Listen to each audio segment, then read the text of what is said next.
Sudah dijelaskan di Yakobus 1, Tuhan tidak dicobai. Nah, sedangkan Yesus di situ dicobai sebagai utusan Tuhan dan klaim bahwa dia adalah anak Tuhan, maka iblis datang untuk mencobai apakah betul dia anak Tuhan atau bukan. Kan gitu poinnya. Karena iblis mengutip Mazmur 91 dan ternyata Yesus terbukti adalah anak Tuhan. Iya. Begitu. Nah, terus masalahnya di mana, Bang? Masalah apa ini? Ya, Yesus dicoba itu bukti bahwa dia bukan Tuhan. Dan bagaimana mungkin Yesus itu Tuhan sedangkan dia manusia gitu loh. Oke, gini. Oke, berarti ini perbincangan soal hakikat Yesus sebagai Tuhan gitu. Iya, boleh. Oke, jadi begini. Yesus adalah tapi ini saya disclaimer dulu ya. Ini pada pemahaman orang Kristen yang mempercayai bahwa Yesus itu adalah 100% Allah dan 100% manusia. Terlepas nanti dari perdebatan kita soal apakah Yesus itu betul-betul Tuhan atau Allah, apakah dia 100% Allah, dia 100% manusia, nanti perdebatannya kita lepas dulu. Nah, saya mau menjelaskan soal eksistensi Yesus waktu di padang gurun itu, waktu dicobai adalah kemanusiaannya. Terbukti dari kalau kita baca pasal 4 itu, Matius itu adalah setelah Yesus berpuasa 40 hari 40 malam, maka laparlah Yesus. Ya, secara manusia Yesus pasti akan merasa lapar. Kemanusiaan Yesus pasti akan merasa lapar. Nah, saat merasa lapar itulah iblis tahu bahwa kemanusiaan Yesuslah yang bisa dia cobai. Karena keinginan iblis adalah membuat kemanusiaan Yesus berdosa, jatuh dalam dosa, supaya dia tidak bisa menjadi korban yang sempurna untuk menebus dosa seluruh umat manusia. Iblis hanya menyerang kepada kemanusiaannya Yesus, bukan kepada ketuhanannya. Karena apa? Kalau dia mencoba Yesus di saat dia ingin mencoba Yesus sebagai Tuhan, ya dia tidak akan berani mencoba Yesus sebagai Tuhan. Karena apa? Dia tahu Yesus itu adalah anak Allah. Itu terbukti di banyak ayat di Perjanjian Baru yang berkata engkau ada ketika dia menyembuhkan orang, mengusir roh jahat dari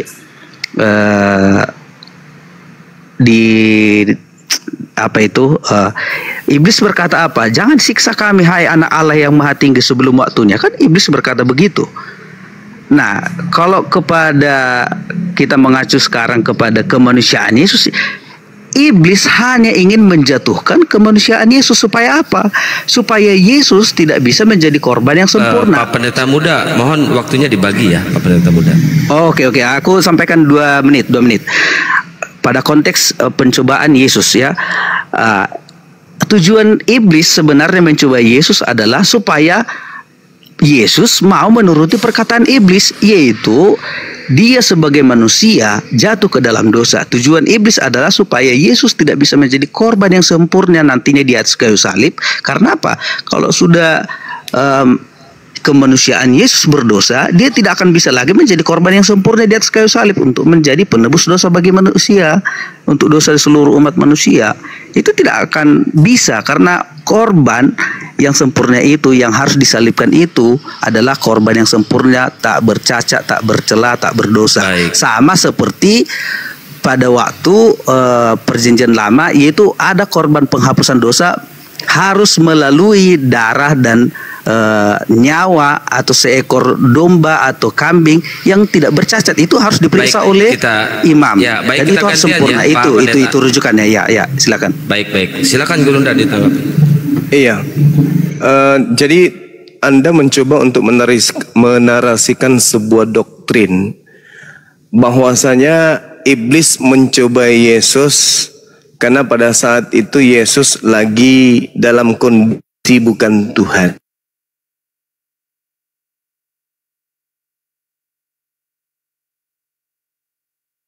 Ya, Sabar, hilang suaranya Banyu. Sabar ya. Sinyalnya hilang. Ya, nggak apa-apa. Layar teman-teman 2K lebih. Kan? Anda mengatakan bahwa iblis itu ingin menggagalkan kemudian penebusan dosa. Padahal itu nggak ada hubungannya. Ya lagi-lagi doktrin Kristen. Saya maklum, saya berdiskusi dengan orang Kristen. Itu yang kedua. Kemudian yang ketiga, ketika Anda mengatakan supaya Yesus itu kemudian tidak menjadi korban tebusan dosa, maka Yesus harus berdosa. Tapi Anda lupa, di dalam konsep agama Yahudi, Keluaran 23, Keluaran 20 dan seterusnya, Keluaran 23, 20 ini menjelaskan tidak boleh berbohong. Kapan berbohong maka berdosa.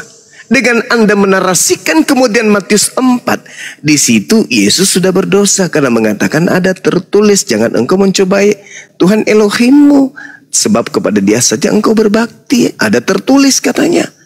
Dengan tidak adanya tertulis, berarti Yesus telah berdosa karena Dia berbohong. Gagal Dia menjadi calon penebus karena Dia sudah berdusta. Dia sudah ternoda oleh dosa. Gitu, saudara. Silakan. Jadi yang saudara tangkap tadi di kitab Keluaran itu yang ulangan, sorry. Yang di ulangan itu adalah firman yang dikutip oleh Yesus, seperti ada tertulis kan kata Yesus begitu. Jadi oke lah, saya saudara bilang tadi doktrin kekristenan. Sebenarnya bukan doktrin kekristenan. Kita mengacu kepada apa yang disampaikan Yesus soal ada tertulis. Itu memang tertulis. Terlepas tadi ada si saudara Alvin ya yang menampilkan tadi di ayat soal dari ayat yang yang tertulis di kitab Septuaginta itu. Nah, begini, esensi daripada isi dari kitab Keulangan yang saya kutip tadi itu kan mengacu kepada firman yang Allah berikan supaya manusia itu dan segala ciptaannya harus tunduk, berbakti dan menyembah kepada Allah. Itu rujukan ayat yang ditulis yang dikutip oleh Yesus seperti ada tertulis. Terlepas nanti apakah saya memang belum baca kitab tulisan aslinya, transkrip aslinya yang ditulis di kitab Ulangan itu ditulis dalam bahasa Ibrani atau bahasa Aram atau bahasa apa itu. Saya memang belum melihat transkrip aslinya atau tulisan aslinya.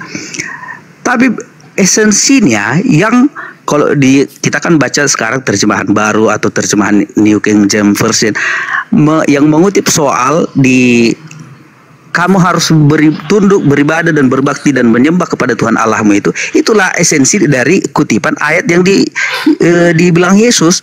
Jadi kalau perbantahan soal kitab perbantahan soal kutipan ayat, ya seringkali memang ada tertulis begini, tapi kan contoh begini, ada kan kalau kita bilang ada tertulis di undang-undang bunyinya begini, tapi kan kita tidak harus secara detail mengatakan butir-butirnya ayatnya, kata-katanya, tapi esensi dari isi apa yang kita kutip. Contoh, kalau kita berdebat kepada pemerintah soal kemiskinan, di undang-undang ada tertulis bahwa pemerintah harus mengasih makan atau memelihara fakir miskin dan anak-anak terlantar, begitu. Itu kan terlalu panjang itu. Kalau tidak tertulis ya sudah gitu loh, langsung. Iya, saya mau menjelaskan yang tertulis itu kan yang saudara tuntut berarti adalah harus itu yang tertulis, harus itu yang diucapkan, kan itu maksudnya. Yang dikutip Yesus kan maksud saudara harus apa yang diucapkan Yesus itu yang harus tertulis di kitab, kan itu maksud saudara kan? Enggak, jangan sampai host bertanya umur kepada saya tuh. Ya, jadi gini, ditanggapi Guru Nda, ya. Iya, gini saudara, Anda mengatakan bahwa iblis mau supaya Yesus itu gagal menjadi calon penebus dosa manusia. Itu doktrin. Itu doktrin itu, karena tidak ada Tuhannya Yahudi mengajarkan nebus dosa menggunakan manusia. Itu Dewa Molok itu yang menebus dosa dengan menggunakan anak manusia. Itu nggak ada. Gitu. Sabar dulu. Sabar. Kemudian Yesus berkata, sebab ada tertulis, engkau harus menyembah Tuhan Elohimmu dan hanya kepada Dia saja engkau berbakti. Ada tertulis, kata Yesus. Tapi ternyata nggak ada tertulis. Berarti Yesus ini pembohong. Dengan Dia berbohong, maka Dia berdosa. Gagal Dia sebagai calon korban, karena Dia sudah ternodai dengan kebohongannya itu, kebohongan Dia tersendiri. Itu jelas itu, karena Dia mengatakan ada tertulis, engkau harus menyembah Tuhan Elohimmu dan hanya kepada Dia sajalah engkau berbakti. Tapi ternyata tidak ada tertulis, maka jelas Yesus ini adalah pembohong besar. Gagal Dia. Percuma Dia mati di atas pohon, karena Coba ternyata dibaca. Dia silakan. Coba dibaca dalam Ulangan 6 ayat 16. Itu Oke, kita baca Ulangan 6 nomor 16 itu. Apakah betul seperti itu tertulis atau tidak? Karena yang dimaksud dengan Ulangan 6 nomor 16 itu, jangan engkau mencobai Tuhanmu. Itu jelas itu, mencobai Dia di masa. Janganlah engkau mencobai Tuhan Elohimmu. Tapi bukan itu yang Yesus katakan, sebaliknya. Itu di dalam Matius 4 ini tertulisnya itu di data nomor 10. Jangan Anda larinya ke nomor 7. Kalau nomor 7 ada pula yang tertulis, jangan engkau mencobai Tuhan Elohimmu. Ya, betul, itu tertulis. Tetapi Yesus mengatakan, sebab ada tertulis, engkau harus menyembah Tuhan Elohimmu dan hanya kepada Dia sajalah engkau berbakti. Itu tertulis di mana? Anda tidak akan pernah menemukan itu. Kalau yang Anda maksud nomor 7, saya sudah tahu itu. Sebelum saya lahir, saya sudah tahu itu. Tapi yang saya maksud di sini adalah Matius 4 nomor 10-nya itu, Pak. Di situ tidak ada tertulis. Sampai gereja semuanya berubah menjadi klub malam, tidak akan pernah Anda temukan ada tertulis dimanapun itu. Kecuali di dalam Lukas 4 baru ada. Tapi kan Lukas ditulis nanti tahun 60-an. Jadi itu tak ada itu. Jadi Yesus gagal menjadi penebus dosa karena ternyata Dia adalah pendusta. Dia melanggar dalil di dalam kitabnya sendiri sebagai orang Yahudi. Jangan kau berbohong, ternyata dia berbohong. Keluaran 20 nomor 6, Keluaran 23 nomor 1, Keluaran 23 aja nomor 1. Jangan kau memberikan saksi dusta dan seterusnya. Ternyata Yesus melakukan kebohongan, maka demikian dia gagal untuk menjadi alat penebus karena dia pembohong. Silakan. Makanya saya bilang tadi, kebohongan yang saudara gambarkan itu dapat kesimpulan Yesus berbohong itu karena apa?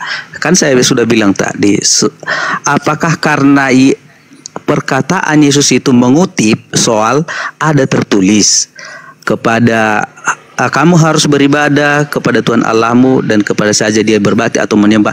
Itu kan maksud, apakah ini saya mau bertanya ini ya, apakah maksud saudara itu apa yang diucapkan Yesus kepada iblis untuk membantah sanggahan iblis itu, apakah itu yang saudara tuntut? Apa yang diucapkan Yesus itu yang harus tertulis di Perjanjian Lama yang dikutip oleh Yesus. Betul, karena kalau tidak ada tertulis berarti dia pembohong. Kan makanya saya jelaskan tadi, saudara Juma, ini kalau kita mengutip sesuatu, saya gambarkan untuk memberikan sedikit analogi begini. Kalau kita berdebat kepada pemerintah soal, saya jelaskan tadi soal kemiskinan. Kalau kita berdebat, ada tertulis di undang-undang, pemerintah itu harus memelihara fakir miskin dan anak-anak terlantar. Yang saya ucapkan itu bukan itu sebenarnya yang tertulis di kitab undang-undang. Tapi kalau saya mengutip itu, kalau saya bilang ada tertulis loh di undang-undang, kan betul ada yang esensinya bahwa pemerintah harus memelihara fakir miskin dan anak-anak terlantar. Itu maksud saya. Jadi esensi dari perkataan Yesus itu bukan harus tertulis secara letter begitu. Apa yang diucapkan tidak ada perbedaan titik komanya, bukan begitu maksud saya.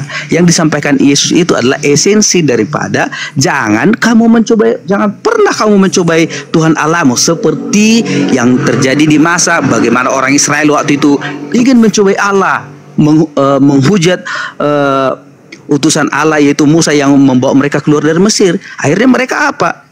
Allah berfirman, bangsa ini keras kepala dan tegar tengkuk dengan cara mencobai aku, sehingga Allah marah dan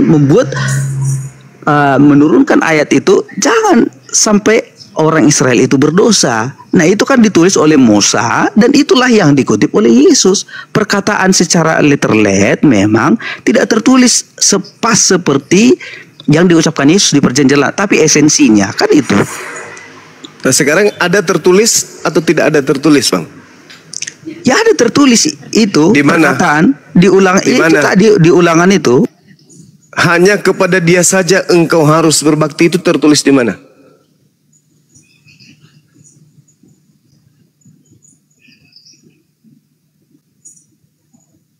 Tenggelam. Satu perangkat kayaknya nih. Memang payah saya klop ini memang. Langsung tenggelam. Salah cari lawan nih pendeta muda nih. Bisa dipecat jadi pendeta nih. Ya, Akikian berapa umurnya?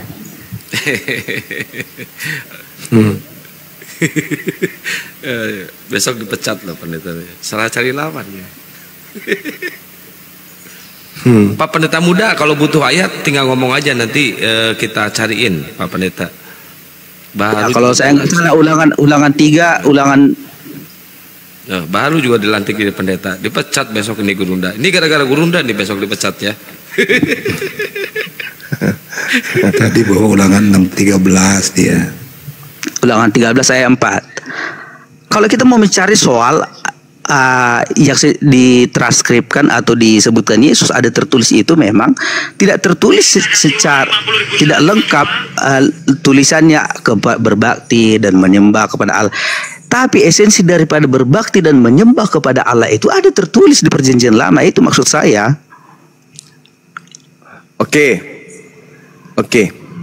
Ketika Anda membawa ulangan 13 nomor 4, berarti benar ada tertulis ya. Tuhan Elohim harus kamu ikuti, harus kamu takut akan Dia, kamu harus berpegang pada perintahnya, suaranya harus kamu dengar, kepadanya harus kamu berbakti dan terpaut. Betul ya? Ada tertulis ya.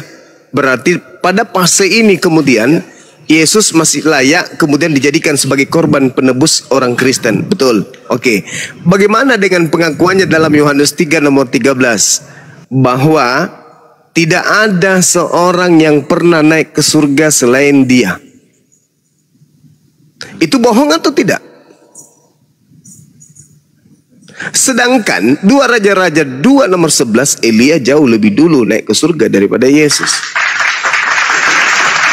Jadi percuma aja Bang. Tidak ada kemudian ya tempat Anda bersembunyi dengan menjadikan Yesus sebagai korban penebus dosa-dosa saudara karena Dia adalah orang suci. Ternyata dia ternoda dengan kebohongannya sendiri, tak bisa kemana-mana. Oke, yang di Raja-Raja tadi saudara mengutip soal Elia yang lebih dulu naik ke surga gitu. Iya, betul. Sebenarnya bukan Elia yang pertama sekali naik ke surga. Lalu siapa? Ada Enok di zaman di itu Kejadian Anda juga. membantu saya berarti. Semakin nyatalah kebohongan Yesus berarti kan? Tapi coba gini loh. Saya sudah bilang tadi, saudara boleh bilang ini doktrinisasi Kristen atau kristenisasi, pemahaman doktrin Kristen. Pada pemahaman yang saya bilang Yesus itu adalah Allah 100% dan Tuhan manusia 100%. Yesus pun berkata kepada orang-orang Farisi dan ahli Taurat di Perjanjian Baru. Dia berkata kepada orang Farisi, aku sudah ada sebelum Musa ada, sebelum dunia ada, aku sudah ada. Abraham Bang, bukan Musa. Sebelum Abraham, iyalah, sebelum Abraham, sebelum Musa, sebelum siapa ada, itu kan Yesus sudah ada. Yesus mengakui itu.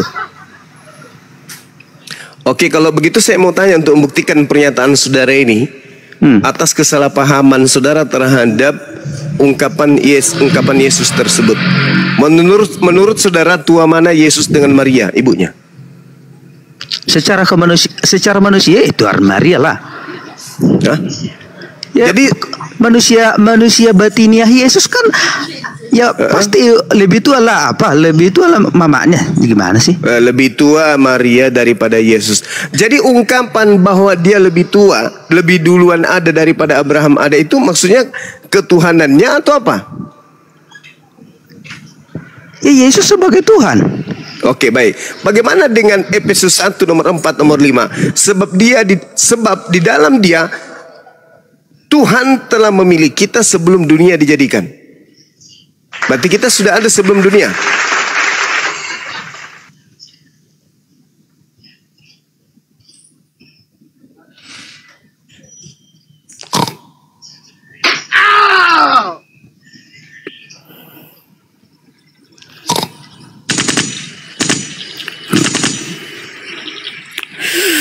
Minum kopi lagi.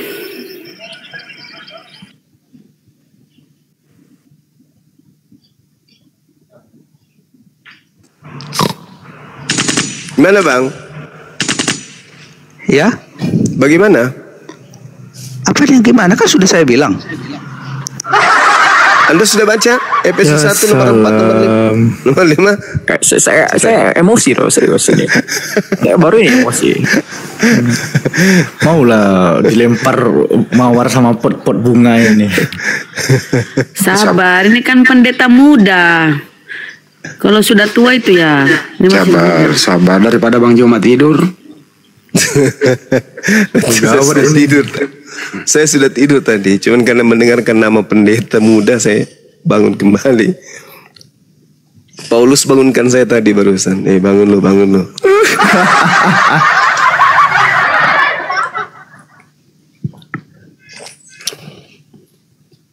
Sebenarnya pendeta ini tidur paman. sebenarnya pendeta ini bingung juga nih antara manusia dan Tuhan. Itu doang sih. Dia gabungkan kan. Kita arahkan ke situ. Terakhir saya yang stuck itu pertanyaan saya itu bagian saya nanti di ujung. Oh siap. 86 bosku. Maju bosku. Aku nunggu Bang Andi. Tapi Bang Handi dan Bang Zuma, ini saya minta saran lah. Jadi gini ya, saya mau ngambil Pajero atau Fortuner. Orangnya udah balik. Bantuan dananya itu. Orangnya udah balik. Ya lanjut. Pajero. Iya, mohon bantuan dananya. Lanjut. Oh bantuan dananya. Udah nongol jeda lagi. Sorry, saya harus baca kutipan ayatnya ya, sebentar.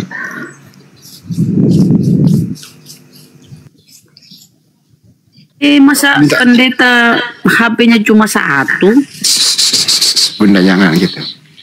Nanti Pak, Alfi bantuin aja Alfi nanti. Minta dibacain Ya apa. udah, Alfi bantuin. Kalau aja ada dong. yang bisa apa? Bisa. Nah, Alfi kan tadi open cam tuh. Gak apa-apa, Alfi bantu aja. Kami ini Muslim baik Pak gitu. Belum Iya, banyak terima kasih lah pertumbuhan kalian. pendeta. Kalian Muslim tapi baca Alkitab. Puji Tuhan itu. Zalikal kitabul la raiba fihi, itu dikatakan di Al-Qur'an. Jadi kalau baca Alkitab kami baca Quran tuh artinya. Oh ya, tidak apa-apa.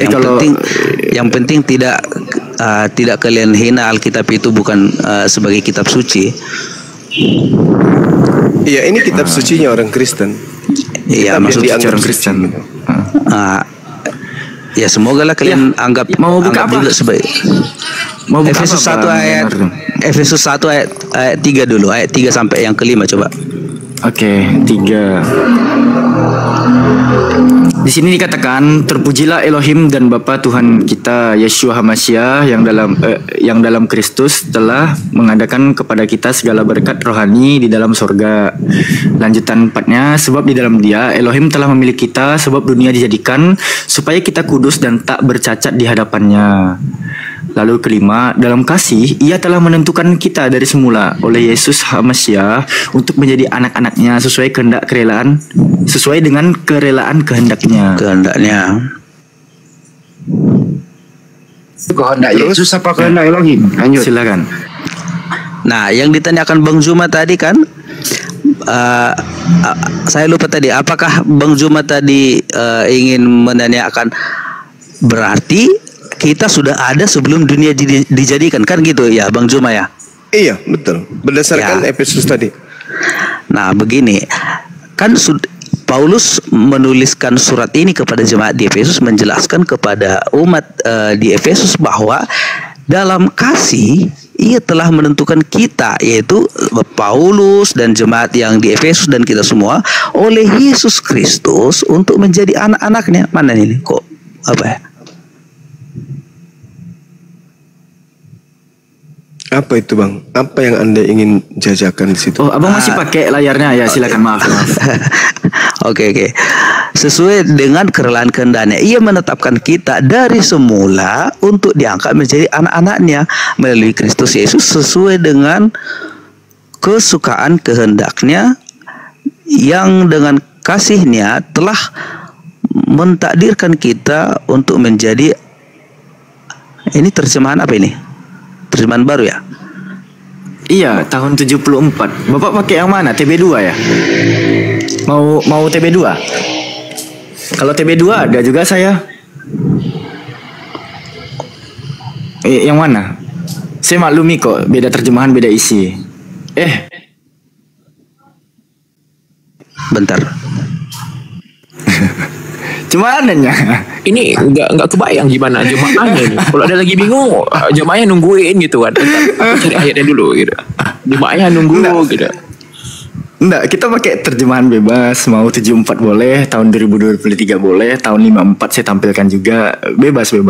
Saya maklumi kok. Iya. Jadi oke, saya sampaikanlah isinya. Intinya. Silakan. Begini, itu kan disampaikan oleh Rasul Paulus kepada jemaat di Efesus untuk meyakinkan orang atau jemaat di Efesus soal kita ini adalah umat pilihan yang dipilih dari semula. Nah, begini, saya akan melebar sedikit soal bagaimana manusia itu dipilih Allah dari semula di dalam Kristus Yesus. Itu terkait juga soal bagaimana seseorang bisa percaya kepada Yesus atau mau percaya kepada Yesus. Karena apa? Itu sudah ditentukan dari semula. Contoh begini, kalau saya bilang nanti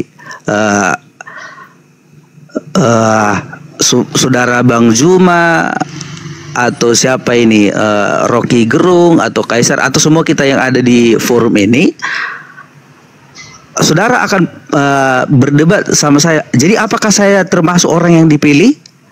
Ada mungkin nanti pertanyaan begitu. Nah, saya mau jelaskan sebelum saudara menanyakan pertanyaan itu. Ya, betul. Saudara semua dipilih di dalam Kristus Yesus sejak dari semula. Lalu pada faktanya kalaupun saudara tidak menjadi orang Kristen atau tidak menjadi orang yang beriman kepada Yesus Kristus sebagai Tuhan dan Juru Selamat, itu persoalan belakangan. Tetapi di dalam Yesus kita semua sudah dipilih loh.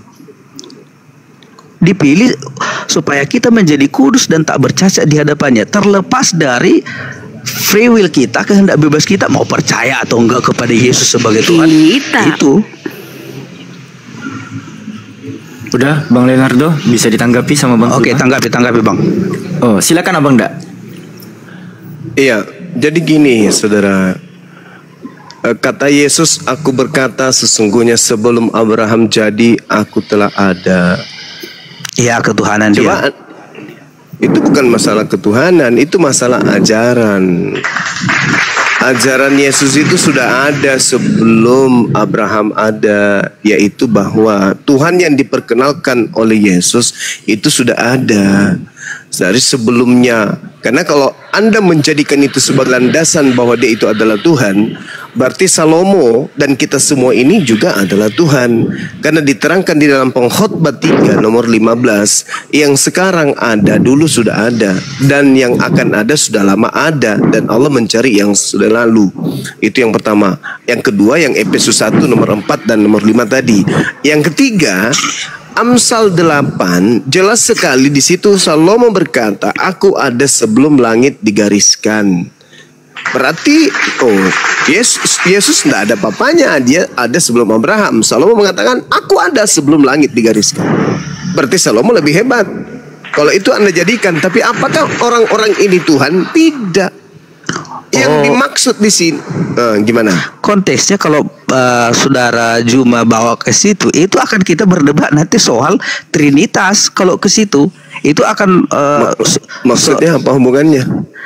Amsal 8. Aku Ya, ada sebelum langit digariskan. Nah, kalau saya jelaskan nanti pasti saudara akan bilang, loh, bagaimana mungkin Yesus ada padahal dia belum dilahirkan sebagai manusia. Lalu bagaimana Yesus ada sebagai sebelum Abraham ada, sebelum dunia dijadikan. Itu kan ujungnya nanti akan mengarah kepada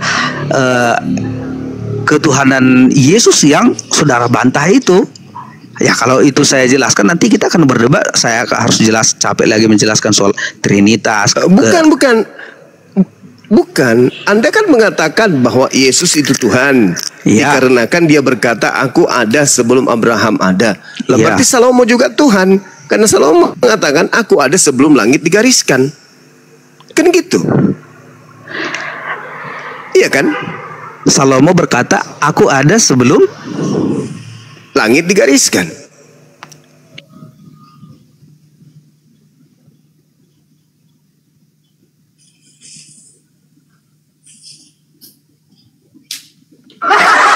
Oh, dia kaget, dia nggak tahu, baru tahu. Dipecat besok. Turunkan sedikit ilmunya paman. Kalaupun dipecat itu memang sudah ditakdirkan berarti sama Yesus itu udah. Baru dilantik jadi pendeta. Sosokan datang debat Guluna Juma. Dipecat besok. Dipecat besok.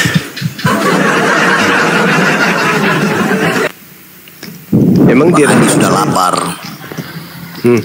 Udah masuk Pak Roh Kudusnya Pak. sorry tadi di pengkhotbah mana itu Bang Zuma? Bukan pengkhotbah, Amsal 8. Enggak, kalau dia mau minta bantu buka kan enggak masalah, minta di sini aja. Iya, biar sama-sama kita lihat juga. aja itu. Biar cepat gitu. Iya, biar Alfi bantu bukakan gitu. Tinggal ngomong aja, bisa bantu bukakan. Nah, kami enggak pelit-pelit kok. Kecuali minta sama bom-bom mungkin pelit dia.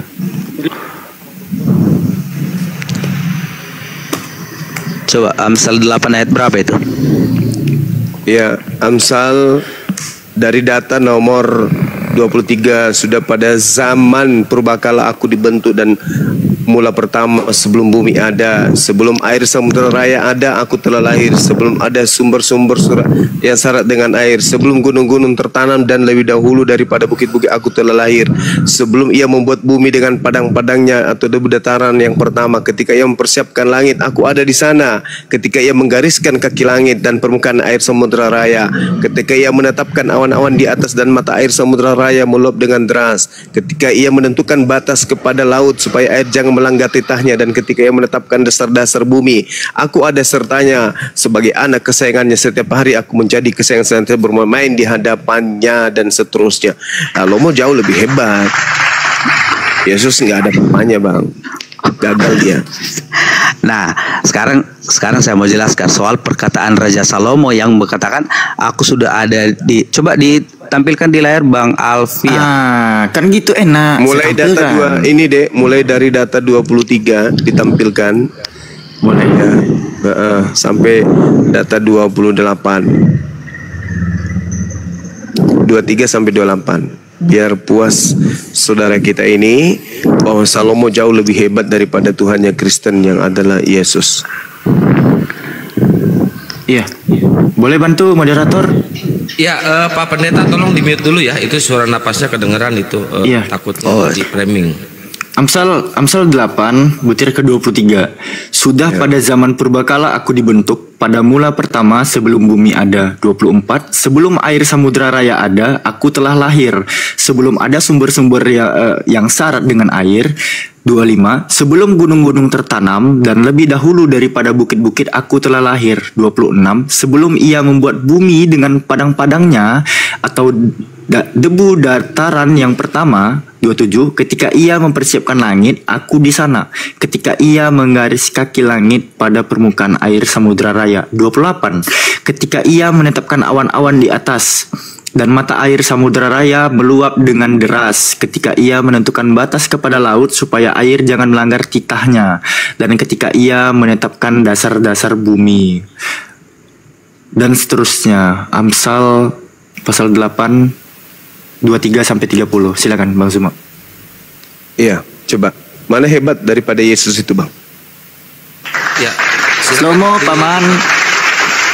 Silakan dibuka mute-nya Pak Pendeta, soalnya nanti takut jadi framing, lepas emosi sama terguncang. Saya mau tanggapi soal kalau saudara baca di ayat dari ayat awal ya, ayat 1 sampai yang seterusnya itu kan ada satu perikopnya itu ada dikasih judul wejangan hikmat. Nah, pada tulisan Raja Salomo di kitab Amsal tadi itu adalah wahyu Yesus Kristus kepada Raja Salomo yang Raja Salomo yang mengatakannya. Nah, artinya begini, itu adalah gambaran daripada perkataan Yesus Kristus yang disampaikan Raja Salomo kepada sebagai wejangan hikmat kepada anak-anaknya, kepada rakyatnya waktu sebagai raja. Itu adalah bentuk wahyu, bukan pengalaman Raja Salomo sebagai manusia yang diciptakan lebih dahulu. Bedanya itu dengan Yesus? Kalau Yesus itu dia berbicara kepada orang Farisi, aku ada sebelum. Itu bukan wahyu.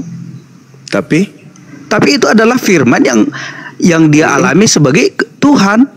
Jadi bukan wahyu. Sementara Yesus berkata, firman yang kau dengar dari mulutku itu bukan dari aku, tapi dari Dia yang telah mengutus aku. Aku tidak dapat berkata-kata dari diriku sendiri. Apa yang kukatakan adalah apa yang difirmankan Bapa untuk aku katakan, aku sampaikan. Mana yang betul? Bedakan dong. Saat Yesus berbicara kepada orang Farisi, dia kan berbicara sebagai manusia, manusia. Tapi dia sebagai manusia pun menjelaskan. Salomo menjelaskan sebagai manusia lah. Dia kan bukan sama. Iya sama, tapi perkataan Raja Salomo itu adalah wahyu tentang Yesus berkata, aku tidak berkata-kata dari diriku sendiri. Apa yang aku katakan adalah apa yang diperintahkan untuk aku katakan, aku sampaikan. Bedanya di mana? Bedanya adalah Yesus berkata sebagai manusia waktu itu, bukan Salomo. Ya Salomo sebagai manusia, tapi sama kan? Sama. Beda dong. Artinya Yesus waktu berdebat kepada orang Farisi dan ahli-ahli Taurat di Israel waktu itu, menjelaskan kepada ahli-ahli Taurat kepada mereka bahwa Yesus itu sudah ada sebagai Tuhan sebelum dia menjadi manusia. Tidak ada sebagai Tuhan. Jangan Anda tambah-tambahkan. Aku ada sebelum Abraham ada. Bukan berarti dia Tuhan. Kenapa? Karena di dalam Efesus 1 nomor 4 yang dibacakan tadi itu sudah sangat jelas. Kita ada sebelum semuanya ada. Itu sudah jelas itu. Pengkhotbah 15 juga menerangkan, Pengkhotbah 3 nomor 15 juga mengatakan begitu. Yang sekarang ada, dulu sudah ada, dan yang akan ada sudah lama ada. Apa bedanya dengan Yesus? Nanti kalau pembahasannya kalau ada waktu nanti pembahasannya sedalam itu, saya akan buka kalau ada yang bisa mediasi, buka ruang berdiskusi soal nanti kita akan berbicara soal tafsir juga di sana. Bagaimana mau lebih dalam yang kayak gini aja Anda sudah gagal, Bang? Bukan, karena kalau saya jelaskan di sini nanti akan bisa saudara bilang saya akan berkhotbah menjelaskan soal kalau Yesus itu kan di perjanjian lama. Nanti saudara boleh percaya atau tidak, ini adalah yang mau saya sampaikan. Yesus itu kalau saudara mau tuntut dia sebagai manusianya ada sebelum Abraham ada, Yesus itu bisa, nanti saudara boleh terima dengan akal sehat atau tidak ya. Yesus itu sudah ada sebelum Abraham ada sebagai manusia juga sebenarnya. Tapi direpresentasikan oleh beberapa orang yang tercatat di Alkitab di Perjanjian Lama sebelum Abraham ada. Makanya ada yang komentar soal kemarin di grup sebelah juga berkomentar soal apakah Yesus betul-betul ada sebagai manusia sebelum Abraham ada? Ada, tapi dalam bentuk representasi yang direpresentasikan oleh orang-orang yang diwahyukan Allah firman kepadanya. Contoh saya sampaikan soal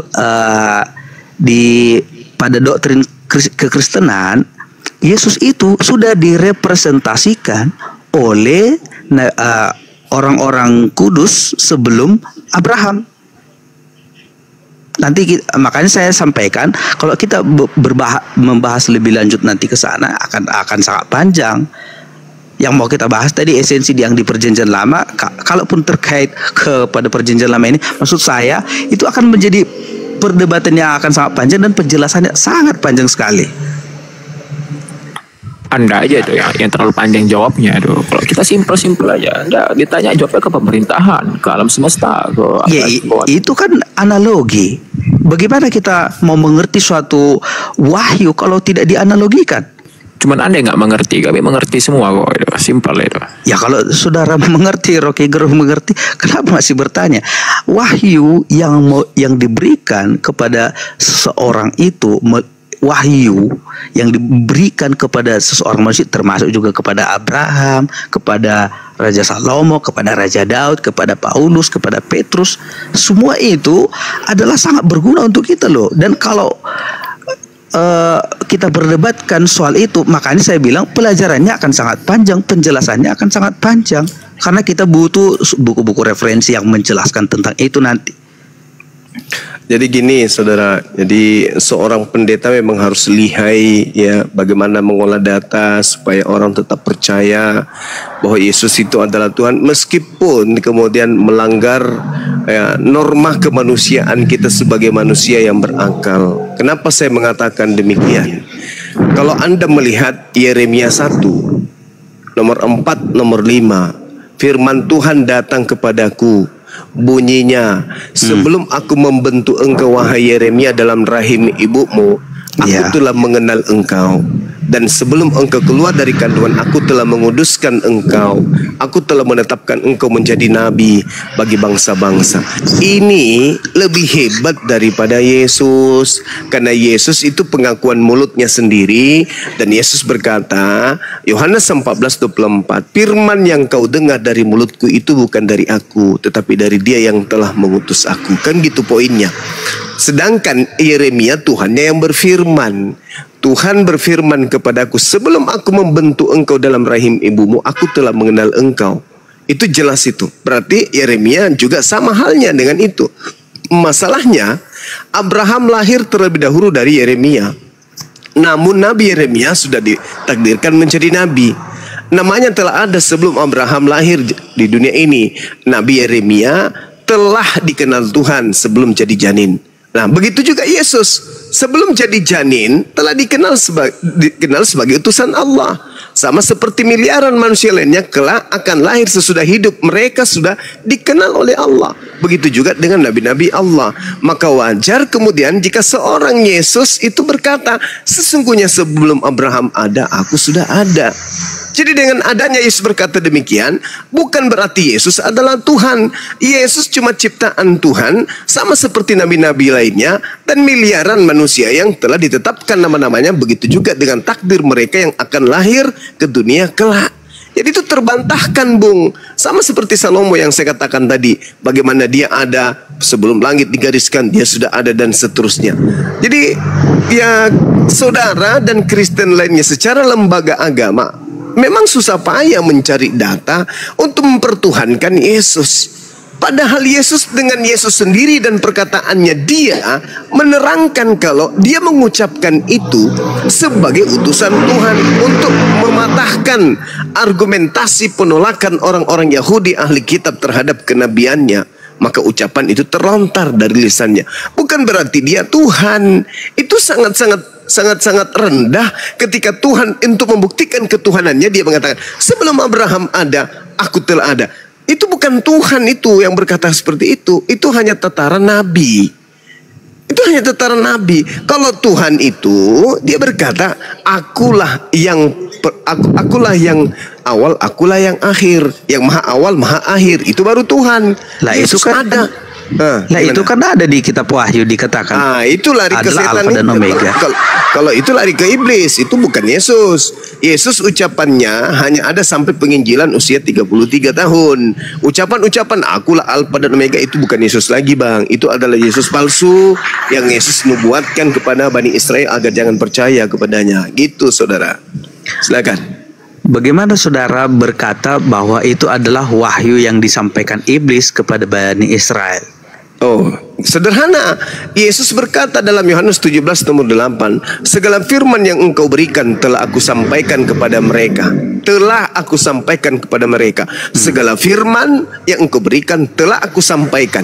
Itu diucapkan Yesus antara tahun 30 sampai 33. Semuanya telah Yesus sampaikan, tak ada lagi yang lain. Sedangkan akulah Alfa dan Omega itu ucapan di tahun 100. Yesus sudah tak ada. Lalu saya tanya, di akhir kitab Matius itu kan Yesus berkata kepada murid-muridnya, pergilah pergilah beritakanlah Injil kepada seluruh penjuru bumi dan jadikanlah mereka dan baptislah mereka. Artinya kalau Yesus sudah menyampaikan firman-Nya seluruhnya pada zaman itu, untuk apa lagi Yesus menyuruh murid-muridnya memberitakan firman? Nah, itulah yang ingin saya katakan sama saudara. Termasuk yang datang kepada Matius, yang berkata dalam Matius 28 itu juga bukan anak Maria itu. Itu adalah Yesus lain. Yang Yesus nubuatkan, waspadalah kepada penyesat yang datang kepadamu dengan memakai namaku dan berkata, akulah Mesias. Dia akan menyesatkan banyak orang. Berarti menurut pesan Yesus, waspadalah wahai muridku, akan datang penyesat dengan mengatasnamakan aku dan berkata, akulah dia. Jangan kau percaya, sebab kedatanganku nanti yang kedua ditandai seperti kilat yang menyambar dari timur sampai ke barat. Itulah tanda kedatanganku yang kedua, kata Yesus. Berarti ketika ada yang berkata, pergilah jadikanlah seluruh bangsa menjadi muridku, itu ucapan orang yang keluar dari kubur, dan itu bukan Yesus. Oh, jadi intinya saudara tidak mempercayai itu Yesus yang bangkit. Oh, bukan Yesus yang bangkit. Kalau saudara mempercayai itu Yesus bukan Yesus yang bangkit dari antara orang mati ke dalam maut, maka sama seperti yang diberitakan oleh Paulus di Kisah Para Rasul bahwa sia-sialah pemberitaan Injil kalau Kristus tidak dibangkitkan, karena tujuan Allah mengorbankan Yesus anaknya yang kudus sebagai korban penghapus dosa adalah bukan hanya sekedar mati, saudara, tapi dia harus bangkit dan naik kembali ke surga. Kalau hanya dia sekedar mati, bahwa dia bukan korban yang sempurna yang dijanjikan Yesus, dijanjikan Allah sebelumnya. Oke, sekarang saya mau tanya kepada saudara. Berdasarkan Yesaya 14 nomor 15, yang dimasukkan ke dalam kubur itu siapa? Ke dalam dunia orang mati aku masukkan engkau. Itu siapa? Coba dibuka apanya? Yesaya 14 nomor 15. Itu tak lain dan tak bukan. Iya, silakan deh. Lanjut aja Bang Zuma. Ya, itu yang masuk ke dalam kubur itu adalah iblis. Yang masuk ke dalam kubur itu adalah iblis.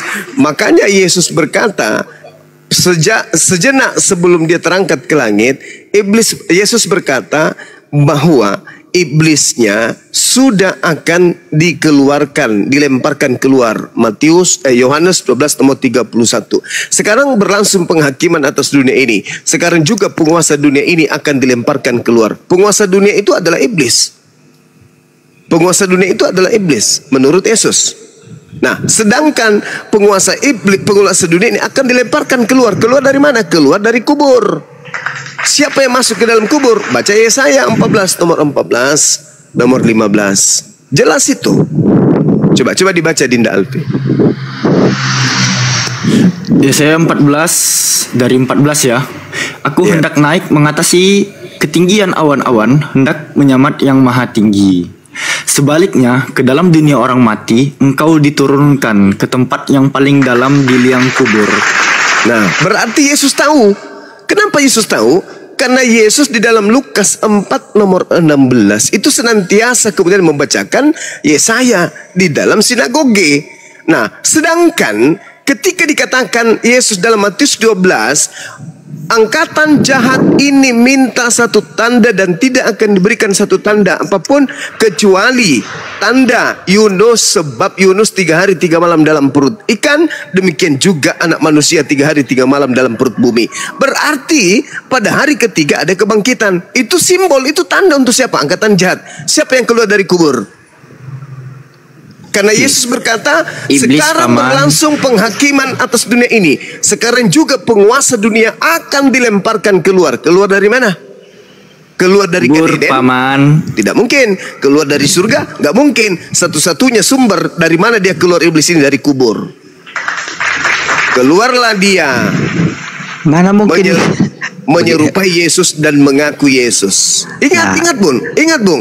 Lukas 21 nomor 8. Waspadalah kepada penyesat yang datang kepadamu dengan memakai nama Yesus dan berkata, akulah Yesus. Waktunya sudah dekat, jangan kau percaya. Nah, sekarang saya mau tanya kepada Bang Juma. Siap. Kalau saudara percaya bahwa Yesus berkata, jangan percaya kepada Yesus atau Mesias palsu, sebab aku akan datang.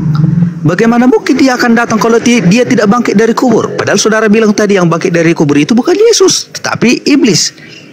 Yesus itu tidak mengalami kematian. Yang disalib itu bukan Yesus.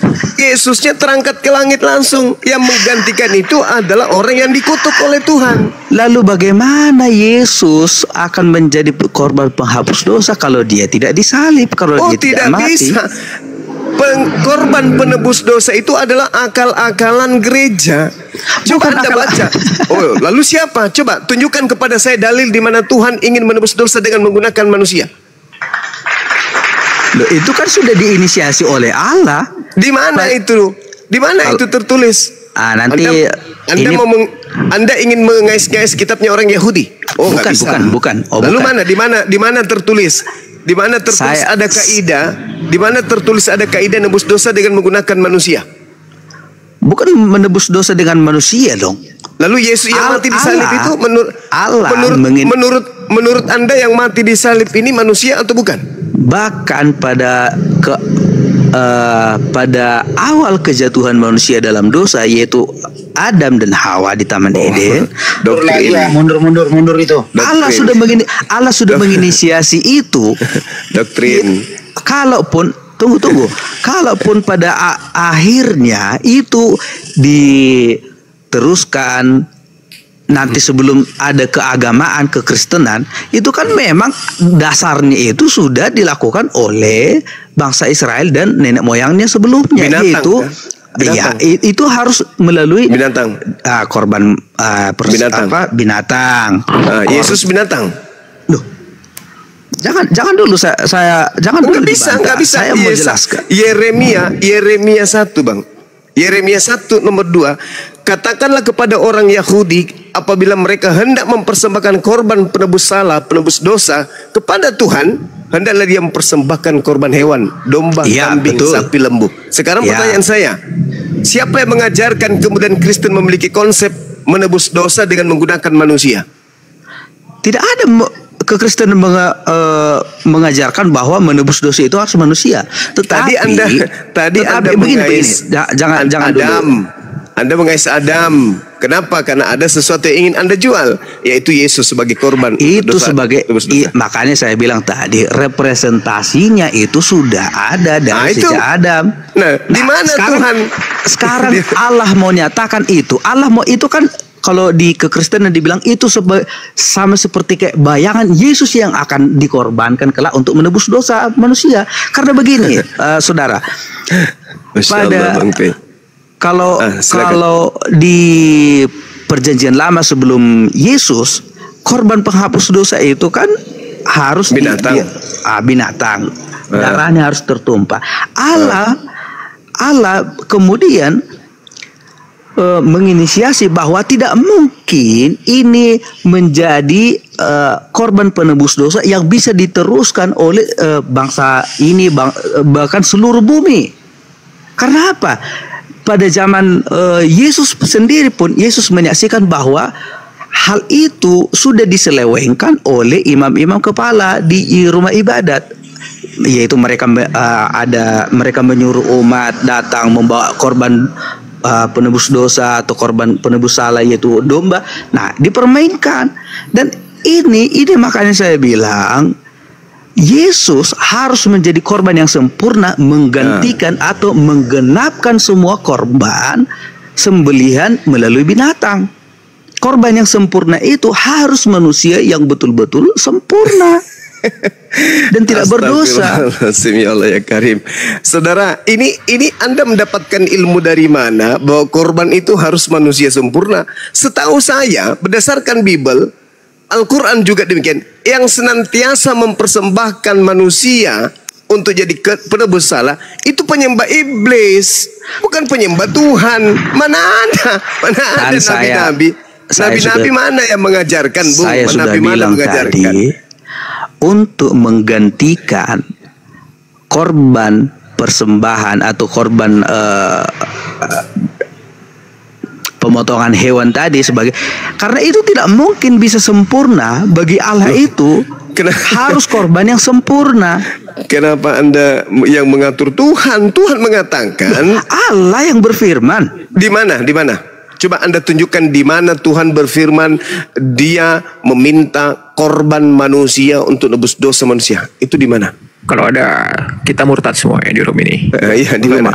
Justru Imamat 18:21. Janganlah kau serahkan seorang anak manusia untuk dipersembahkan kepada dewa Molok. Jangan, supaya jangan engkau melanggar kekudusan nama Tuhanmu. Akulah Tuhan. Jangan kau persembahkan manusia untuk dewa Molok. Perjanjian itu jangan dikomparasikan ke situ, Bang. Oh, nggak bisa. Karena begini. Karena esensi dari yang perjanjian lama itu yang bangsa Israel, bahkan kan ada tertulis itu sampai bangsa Israel pun, bahkan sampai Raja Israel ada yang mempersembahkan anaknya sebagai korban persembahan. Itu karena apa? Ketidaktahuan mereka atau ketakutan mereka kepada gini aja saudara, daripada kita jadi pembual, tolong Anda tunjukkan di mana Tuhan memerintahkan mempersembahkan manusia suci sebagai penebus dosa. Itu aja dulu. Bukan mempersembahkan manusia sebagai penebus dosa. Lah tadi Anda mengatakan harus. Harus. Begini loh. Makanya saya jelaskan tadi, kalau nanti saudara bilang lagi ini doktrin. Ya, kami tidak ada dalil berarti doktrin. Ini loh. Apa Bang? Karena sudah saya bilang tadi. Begini, Yesus menganggap orang-orang yang ingin membunuhnya itu sebagai anak setan, anak iblis, atau anak Tuhan. Itu dulu poinnya. Itu dulu. Kalau Tuhan menginginkan pembunuhan terhadap Yesus, berarti orang-orang yang mau membunuh Yesus adalah anak-anak Tuhan. Nah, sekarang permasalahannya adalah kalau ternyata Tuhan tidak menginginkan pembunuhan terhadap Yesus, berarti yang membunuh Yesus dan yang mengimani pembunuhan itu sebagai jalan keselamatan adalah anak-anak setan. Tolong. Sekarang Anda jelaskan kepada saya, apakah orang-orang yang ingin membunuh Yesus ini oleh Yesus disebut sebagai anak-anak Tuhan atau anak-anak iblis? Silakan. Tunggu. Yesus sudah pernah katakan itu, bahwa anak manusia memang akan mati dan terbunuh dan tergantung di atas kayu salib. Anak manusia, penggantinya juga anak manusia, bukan sama anak seperti yang direpresentasikan di perjanjian lama. Tapi Yesus berkata apa? Tetapi celakalah manusia yang menyerahkan. Celakalah manusia menyerahkan, sekiranya bisa dia nggak usah dilahirkan. Artinya apa? Ini pembunuhan terhadap Yesus disukai Tuhan atau tidak? Tidak, Paman. Nah, tidak. Sekarang permasalahannya adalah, menurut Yesus, ketika datang orang-orang yang ingin membunuhnya, orang-orang yang ingin membunuhnya ini dilabeli oleh Yesus sebagai anak-anak Tuhan atau anak-anak iblis. Sekarang saya sampaikan gini, saudara mungkin bilang ini doktrin ya. Begini loh. Kalau tidak ada dalil doktrin. Seseorang manusia yang berdosa, saya mau gambarkan ini supaya jelas. Seorang manusia yang berdosa kepada Allah, harusnya kan dia akan mati oleh dosanya, kan gitu. Itu dulu awalnya. Manusia yang berdosa harus mati menanggung darahnya sendiri. Itu tidak ada itu. Makanya di perjanjian lama Allah tidak ingin manusia itu mati seperti itu. Tapi makanya saya bilang tadi, Allah menginisiasi bahwa manusia itu tidak akan mungkin sanggup atau tidak akan mungkin menjadi korban yang sempurna untuk menghapus dosanya sendiri. Loh, Tuhan hanya butuh kita bertaubat kok. Malah Yesus mengatakan dalam Matius 21 nomor 31. Apa yang dikatakan oleh Yesus? Pemungut cukai, para pesandal lebih dulu masuk surga. Betul, tapi saya mau bilang. Karena apa? Karena percaya kepada Yohanes. Mana ada korban manusia di situ? Tak ada. Bahkan kalau Anda lihat, maaf, ketika saudara melihat Yesus bercakap-cakap dengan orang-orang Yahudi, murid-muridnya, di dalam Matius 19, ketika Yesus ditanya oleh para murid, apa kata Yesus? Apa kata orang-orang yang ada pada zaman itu? Ditanya, Guru, apa yang harus kami lakukan supaya kami bisa memperoleh hidup yang kekal? Diterangkan di dalam Matius 19 nomor 16. Guru, perbuatan baik apa yang harus kuperbuat supaya aku bisa hidup kekal? Apa kata Yesus? Apakah sebabnya engkau berkata demikian? Hanya ada satu. Jika engkau ingin hidup yang kekal, turuti segala perintah Elohim.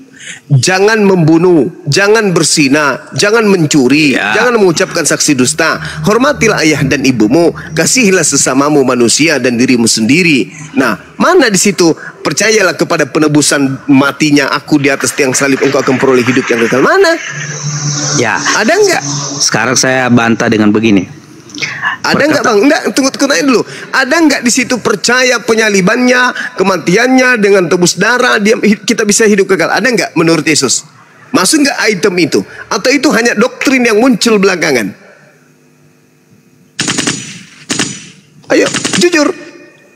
Apa kata orang Yahudi itu? Apa kata muridnya? Semua itu telah aku lakukan wahai guru. Kata Yesus, jikalau engkau ingin sempurna,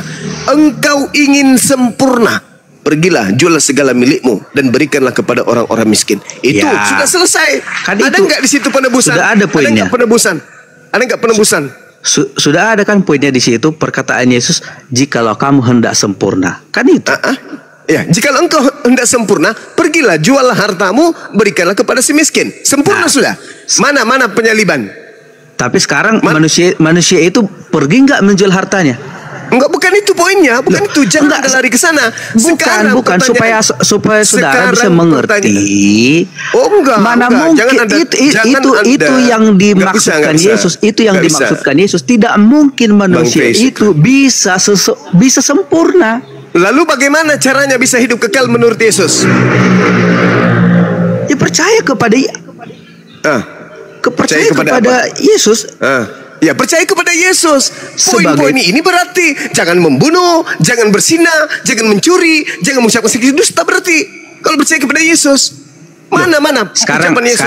Percaya kepada aku, penyaliban, mati untuk nebus dosa kalian. Mana ucapan Yesus itu? Ada enggak? Begini, komparasinya begini.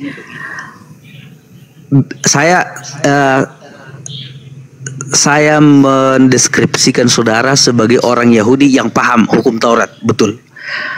Tapi begini, mungkin nggak saudara bisa melakukan hukum Taurat secara sempurna? Saudara itu tidak berzina, tidak membunuh, tidak bersaksi dusta, tidak berpikiran kotor. Bisa nggak? Kalaupun melanggar, apa solusinya dari Tuhan? Upah melanggar itu adalah tertulis dalam kitab Roma. Upah dosa itu adalah maut, kematian. Tidak ada. Sekarang permasalahannya, kata Yesus apa? Upah dari apa? Suaranya hilang, Gurunda. Ya, di tap-tap layar teman-teman, mungkin sinyal dari Gurunda ini ya hilang suaranya ya. Iya, di tap-tap semua di bawah tuh. Di follow juga. Buat Pak Pendeta, lanjut Gurunda. Hilang tadi suaranya Gurunda. Apa yang kita harus lakukan menurut Yesus ketika kita jatuh ke dalam dosa? Apa yang harus kita lakukan menurut Yesus?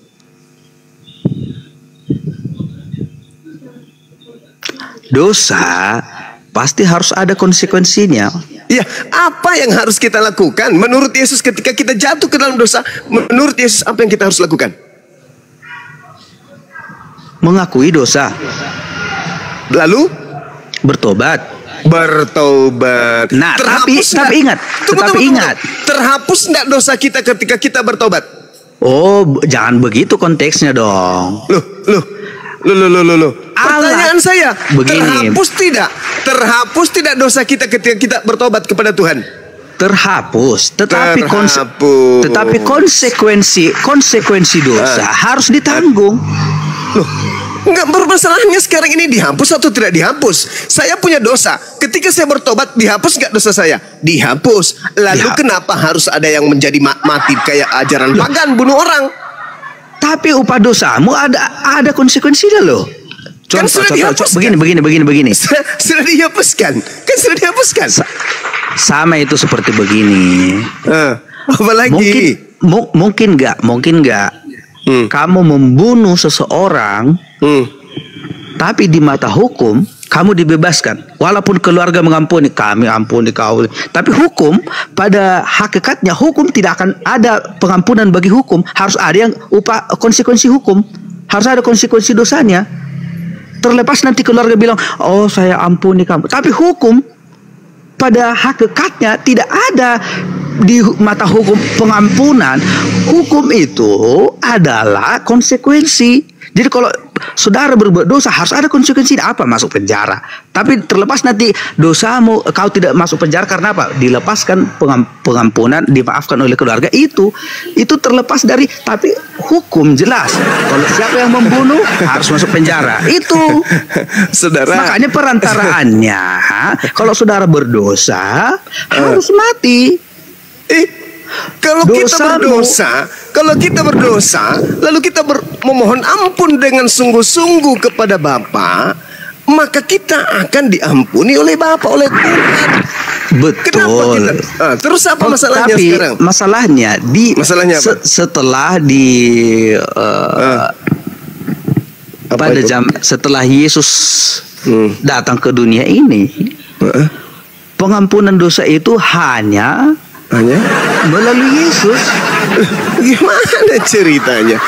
Ilmu dari mana lagi Anda dapatkan itu? Begini, Yesus sendiri mengatakan di dalam Yohanes 20 nomor 23, jikalau kamu mengampuni dosa orang lain, dosanya akan diampuni. Dan jikalau kamu menyatakan dosa orang tetap ada, dosanya tetap ada.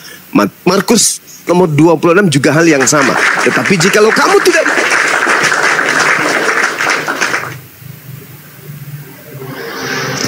Suaranya hilang lagi, Gerunda.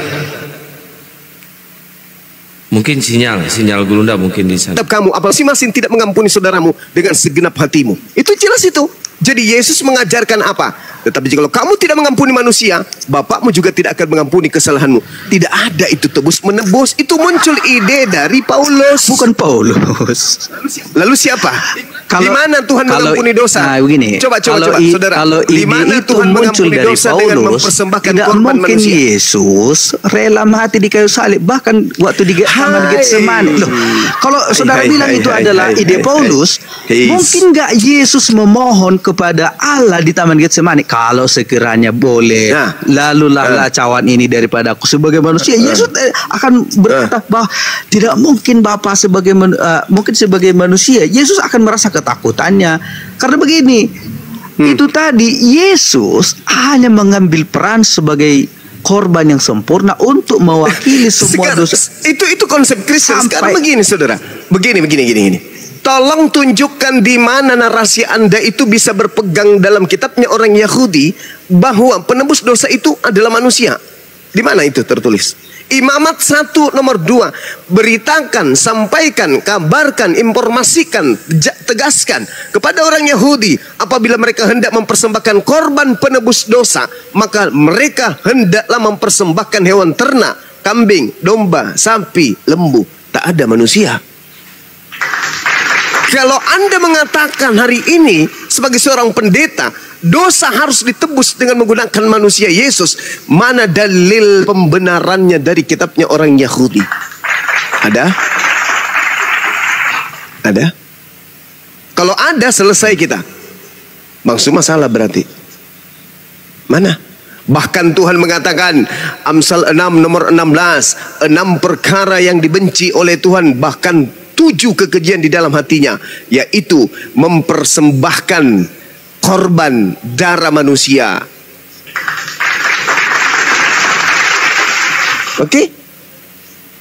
Lalu kemudian ketika Anda mencoba untuk menarasikan doktrin dan dogma saudara, jelas sekali kalau itu benar adanya, bahwa percaya kepada penyaliban terhadap matinya Yesus yang Anda imani di atas tiang salib menyelamatkan manusia, lalu buat apa kemudian Paulus ini mengorbankan manusia dan mempersembahkannya kemudian sebagai tumbal kepada iblis?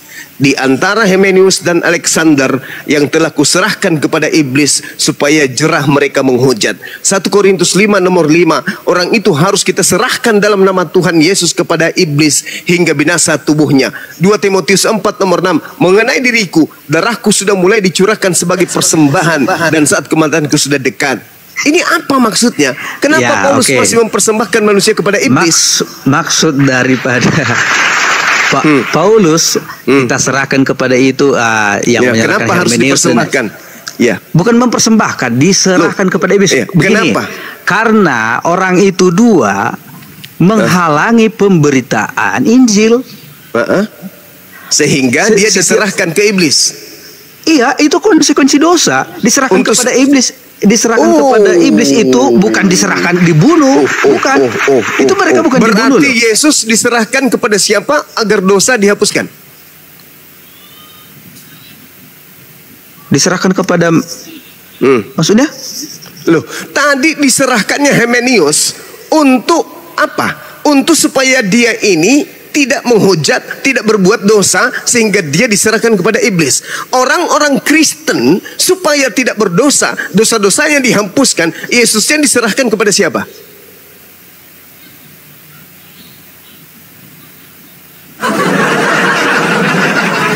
Iblis paman, iblis. Ya, iblis. Makanya Yesus mengatakan di dalam Yohanes 8, iblislah yang menjadi bapakmu dan kamu mau melakukan keinginan-keinginan bapakmu. Hanya iblis yang menerima tumbal. Apa buktinya? Paulus 1 Korintus 5 nomor 5, orang itu harus kita serahkan kepada iblis. Beda dong konteksnya. Oh, beda. Kematian Yesus bukan membayar dosa kepada iblis. Lalu orang yang berdosa orang kalau berdosa bukan berdosa kepada iblis loh. Berdosa kepada Allah. Saudara. Orang berdosa itu bukan berdosa kepada iblis, tetapi berdosa kepada Allah. Berdosa kepada Tuhan. Tuhan menginginkan dosa dihapuskan dengan cara apa? Korban hewan atau korban manusia? Pada zaman Perjanjian Lama kepada melalui darah binatang. Binatang. Perjanjian baru yang ngajarin dari manusia itu yang ngajarin siapa? Kan sudah saya jelaskan tadi, Allah tidak mengkehendaki lagi korban persembahan dari binatang. Lalu di mana Tuhan mau? Di mana Tuhan mau agar korbannya manusia? Di mana dalilnya? Roma.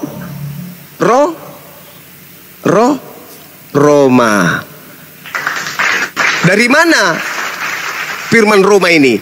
Dari makhluk roh mengaku Yesus kepada Paulus.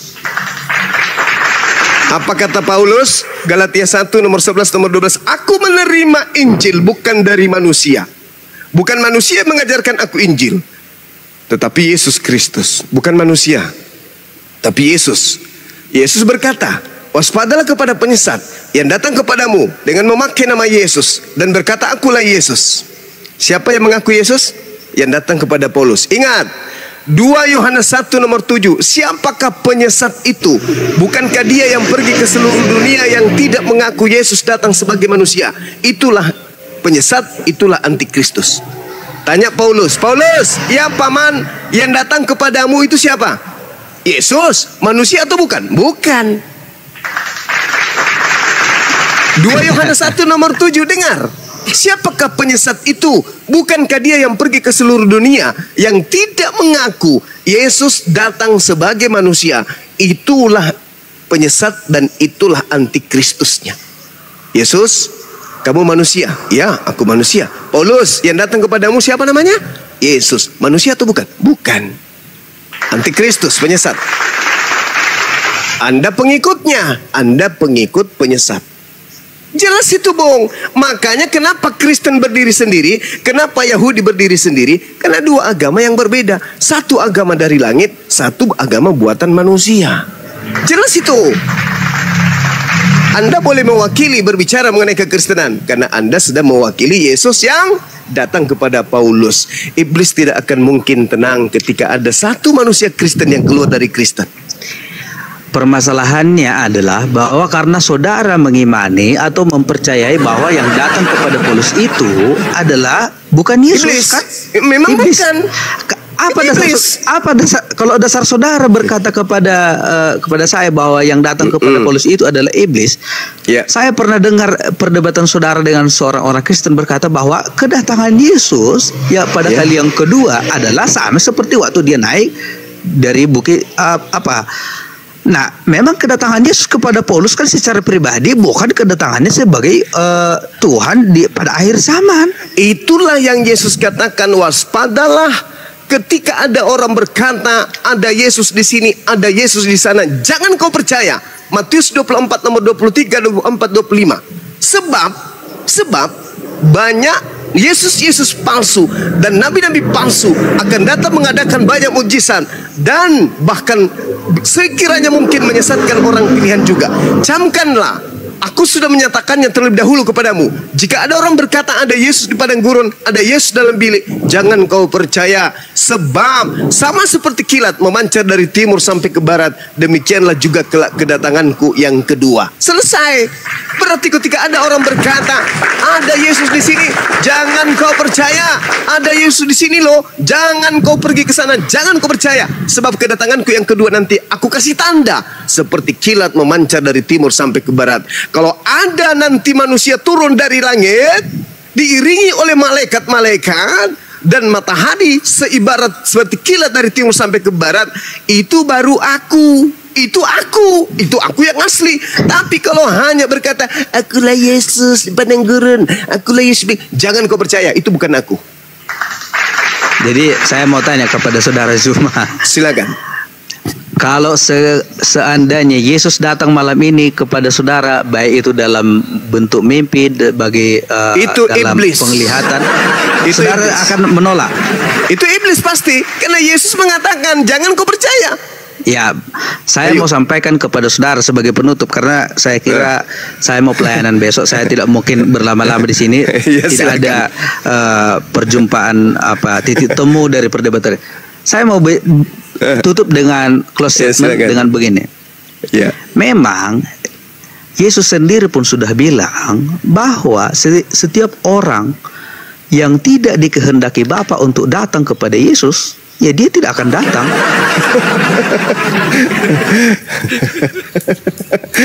Astagfirullahaladzim, ya Allah. Betul.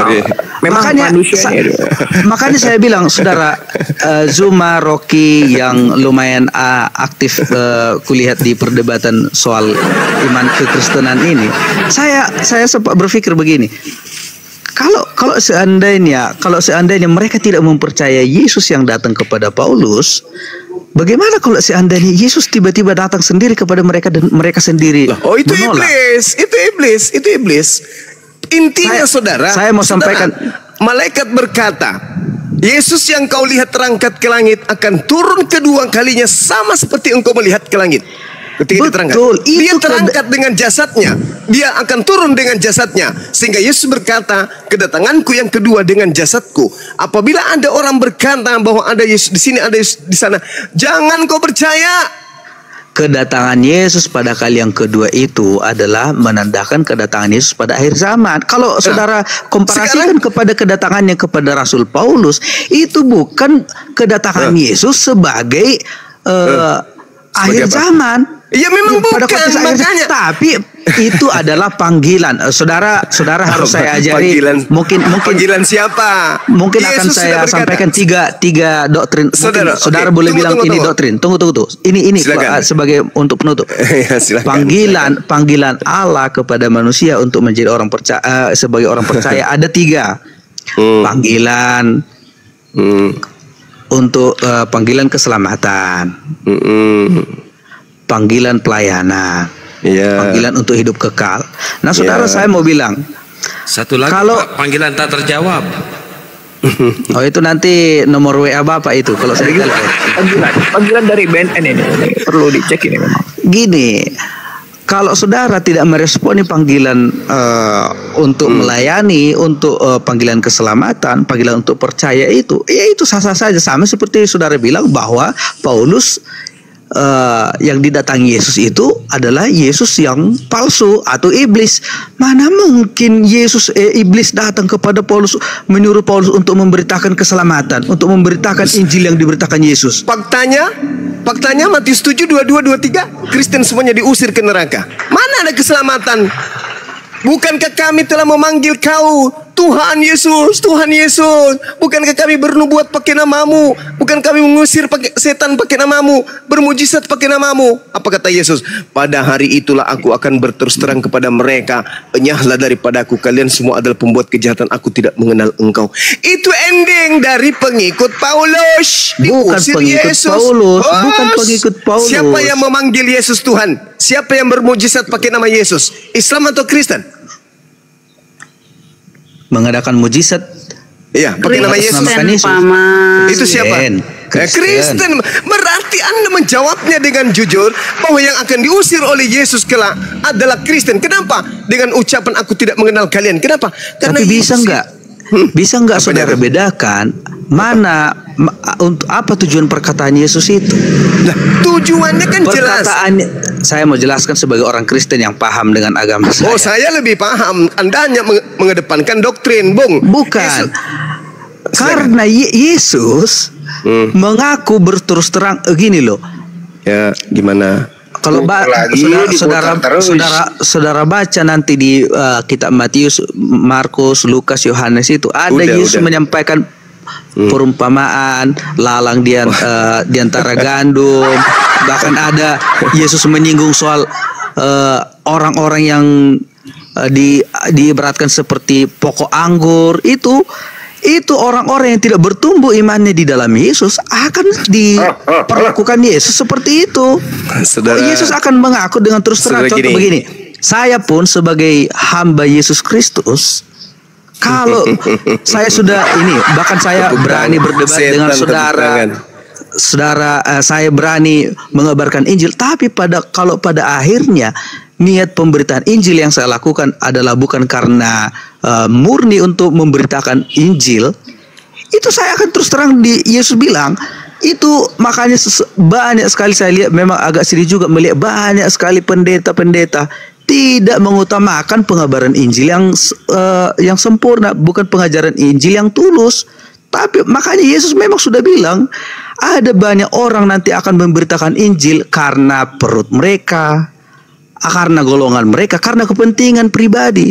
Memang itulah yang disampaikan Yesus. Aku akan berterus terang kepadamu. Aku tidak mengenal engkau. Sekalipun engkau mengusir iblis demi namaku, sekalipun engkau mengusir setan demi namaku, bernubuat, bermujizat demi namaku. Tapi itu maksud perkataan Yesus. Sekarang begini, saudara. Andai saja Anda hidup sesama dengan Yesus, lalu kemudian Yesus berkata kepada saudara, apabila ada orang berkata ada Yesus di sini, ada Yesus di sana, jangan kau percaya. Lalu kemudian Anda bertemu dengan Paulus dan Paulus berkata, aku bertemu dengan Yesus di padang gurun. Menurut nasihat Yesus, apakah Anda harus percaya kepada Paulus atau tidak? Pada konteks itu saudara mau menggambarkan saya seperti Ananias. Bukan. Entah Ananias, entah penulis Wahyu, entah Matius. Sekarang nasihat Yesusnya. Apabila ada orang berkata ada Yesus di sini, ada Yesus di sana, jangan kau percaya. Nah, andai saja Anda yang mendapatkan pesan dari Yesus seperti itu, lalu kemudian muncul Paulus memberitakan bahwa dia bertemu dengan Yesus di padang gurun ketika dia ke Damsyik. Pertanyaan saya, apakah Anda akan percaya kepada Paulus? Percaya karena Yesus sendiri pun mengatakan hambaku Paulus, sama seperti yang dikatakan kepada Ananias. Kan dia sudah datang lebih dulu kepada Ananias. Yesus berkata apabila ada orang berkata kepadamu dia bertemu dengan aku di padang gurun, jangan kau percaya. Itu kata Yesus. Tiba-tiba Anda kemudian ketemu Paulus. Saudara pendeta Leonard, ya paman, aku bertemu dengan Yesus loh. Lalu kalau Anda mengingat nasihat Yesus kepada Anda, apakah Anda akan percaya kepada Paulus atau tidak? Ya kan pasti Yesus memberitahu sama saya kalau dia sudah bertemu dengan Paulus. Anda susah sembuh kalau begitu. Sakit. Anda sulit untuk disembuhkan kalau sudah kayak gini. Karena kenapa? Anda pura-pura gila, padahal Anda itu sebenarnya sehat. Yesus berkata, apabila ada yang berkata kepadamu, bertemu dengan aku di sini, bertemu dengan aku di sana, jangan kau percaya. Sebab, coba Anda baca nomor 27. Udah. Sebab, begini. Sebab sama seperti kilat terpancar bersinar dari timur sampai ke barat, demikianlah kelak kedatanganku yang kedua sebagai anak manusia. Jadi jangan kau percaya yang lain. Datangku yang kedua hanya seperti kilat yang memancar dari timur sampai ke barat. Jangan kau percaya kepada yang lain. Itu kata Yesus. Tapi karena Anda ternyata tidak percaya itu, makanya Anda menjadi pengikut Paulus. Dah selesai. Saya rasa tidak perlu kita panjang lebar. Pendengar kita sudah paham bahwa di mana duduk perkara yang sebenarnya. Anda pengikut Yesus atau Anda pengikut Paulus yang adalah menerima ajaran dari Yesus palsu. Demikian. Ya, tidak ada pengikut Paulus sebenarnya. Pak Pendeta, bentar Pak Pendeta. Ini buat Pak Pendeta Rafael. Ini di Gurunda itu sekarang udah jam 2 ya, jam 2 lebih mungkin. Jadi besok aja ya Pak Rafael, Pak Pendeta besok aja habis Isa jam 8-an lah dilanjutnya ya. Jadi saya mohon maaf ya nggak ngebalas DM Anda, jadi besok aja dilanjutnya Pak Pendeta Rafael. Gurunda di sana udah jam 2 ya Gurunda ya? Iya, kurang lebih jam 2. Iya betul. Iya, besok aja jam 8 ya Pak Pendeta ya. Silakan dilanjut. Tapi Bang Handi lapar. Kang Kiang. Enggak. Bang Handi lapar. Bang Handi lapar. Jangan. Bentar, ini hatuha sama Gurunda. Jangan. Pak Leonard, lanjut lagi Pak Leonard. Oke, saya kan tadi sudah bilang sebenarnya mau close statement. Hanya saja bisa saya bilang kalau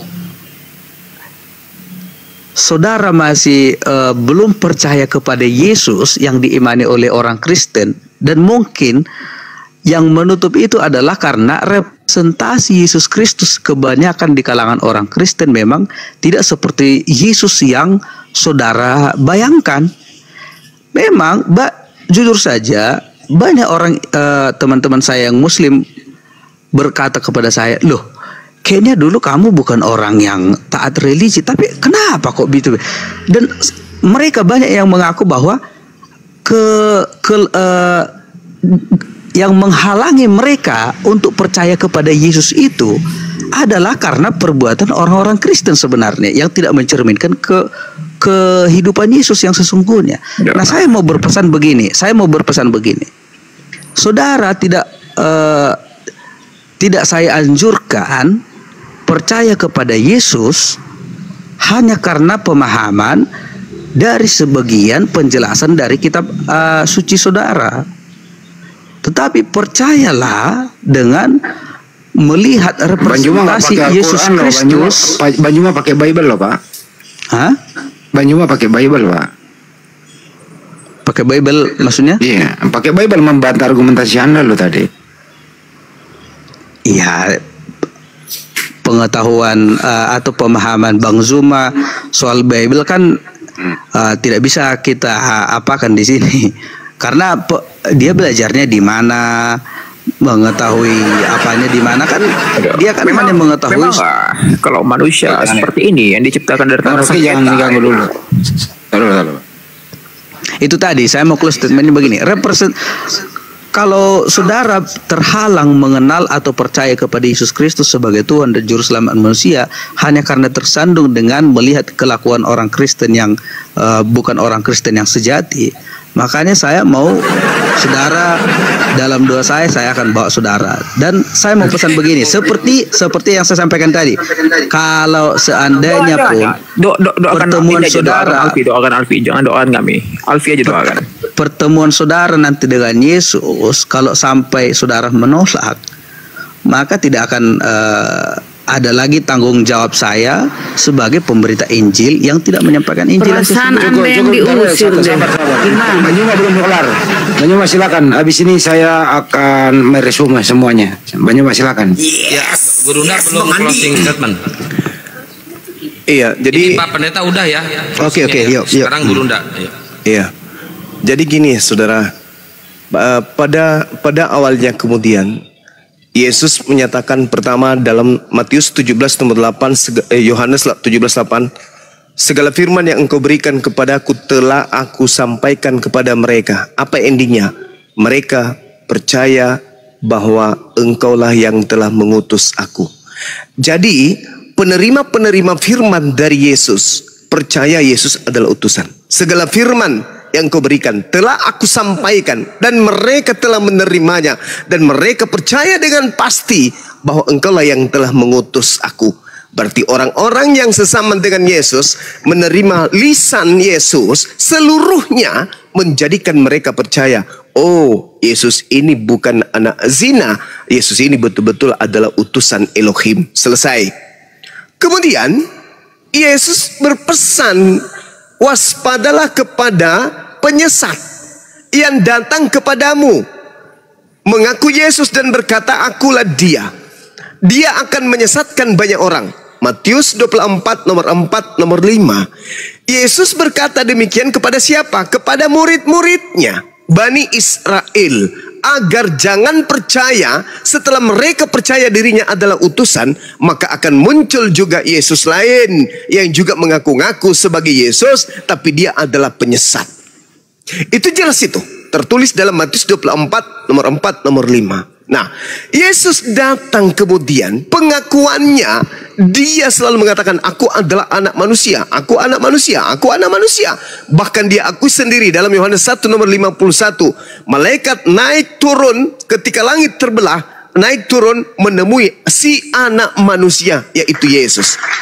Bahkan di dalam Markus 2, Lukas 2 nomor 11, di situ jelas dikatakan, pada hari ini telah lahir bagimu juru selamat, manusia yang diurapi Tuhan di kota Daud. Manusia yang diurapi Tuhan. Tapi oleh lembaga Bible dipelintir apa yang dikatakan? Kristus Tuhan di kota Daud. Padahal terjemahannya sesungguhnya adalah, pada hari ini telah lahir bagimu juru selamat, yaitu manusia yang diurapi Tuhan di kota Daud, tapi dianggap Tuhan. Oke?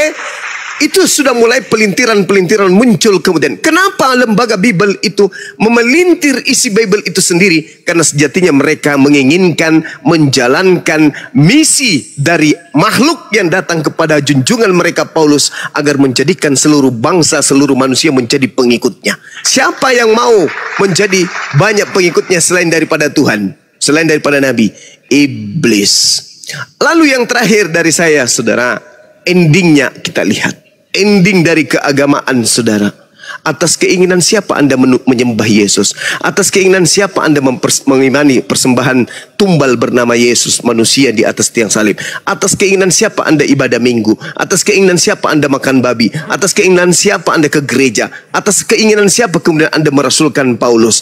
Itu semuanya bukan atas keinginan Elohim, tapi keinginan Yesus yang datang kepada Paulus yang bukan manusia. Sedangkan anak Maria adalah manusia, yang datang kepada Paulus bukanlah manusia.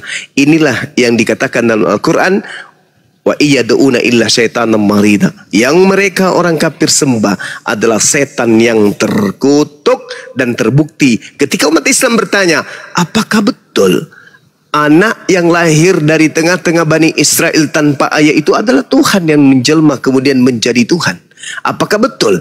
Betul tidaknya, lihat endingnya. Siapa mereka yang menyembah anak Tuhan, anak manusia yang datang ke tengah-tengah Bani Israel? Nama agamanya adalah Kristen. Apa aksi daripada yang mereka sembah? Rupa-rupanya Matius 7 nomor 22 23. Nyahlah daripada aku, kalian semua adalah pembuat kejahatan. Aku tidak mengenal kalian. Padahal levelnya sudah sampai pada apa? Mengusir setan, bernubuat, bermujizat pakai nama Yesus. Harusnya mereka orang-orang inilah yang diselamatkan kemudian, karena mereka sudah sampai pada level makrifat, mengusir setan, bermujizat pakai nama Yesus. Tapi apa buktinya? Justru diusir dan dikatakan sebagai pembuat kejahatan. Kenapa? Karena sejatinya yang mereka sembah, yang mereka gaungkan, yang mereka beritakan Injil agar manusia menyembah kepada Yesus, itu bukanlah anak Maria, tapi Yesus yang adalah Helal bin Zakar yang keluar dari kubur.